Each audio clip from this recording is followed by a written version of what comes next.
माझं Solapur news channel.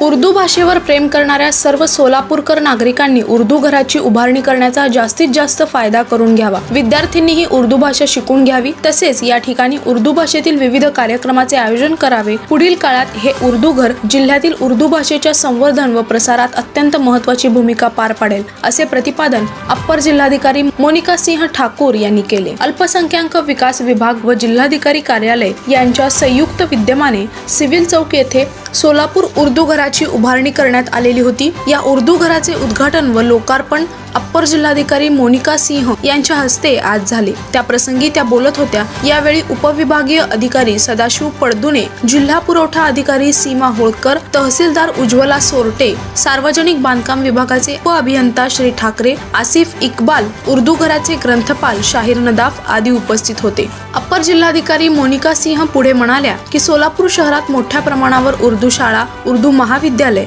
तसेच उर्दू भाषिक यांची संख्या आहे। सोलापूरकर नागरिक हे उर्दू भाषेवर भरभरून प्रेम करतात। त्यामुळे शासनाने सोलापूर शहरात उर्दू घराची उभारणी केलेली असून येथील ग्रंथालयाचा जास्तीत जास्त नागरिक व विद्यार्थ्यांनी लाभ घ्यावा। येथे येऊन उर्दू भाषेचे ग्रंथ, पुस्तके व साहित्यांचे वाचन करावे। उर्दू भाषेचे समृद्ध ज्ञान घेऊन येथील विद्यार्थी उर्दू भाषेत राष्ट्रीय पातळीवर पोहोचावेत, अशी अपेक्षा त्यांनी यावेळी व्यक्त केली। कार्यक्रमाची सुरुवात MA पानगल उर्दू हायस्कूलच्या विद्यार्थ्यांच्या स्वागत गीताने झाली, तर उर्दू घराचे सदस्य आसिफ इक्बाल यांनी सोलापूरचा उर्दू इतिहास सांगितला। यावेळी उर्दू कवी बशीर परवाज यांचा विशेष सत्कार करण्यात आला। प्रारंभी अप्पर जिल्हाधिकारी मोनिका सिंह यांच्या हस्ते फीत कापून उर्दू घराचे उद्घाटन व लोकार्पण करण्यात आले। या कार्यक्रमास मोठ्या प्रमाणावर उर्दू भाषिक नागरिक उपस्थित होते।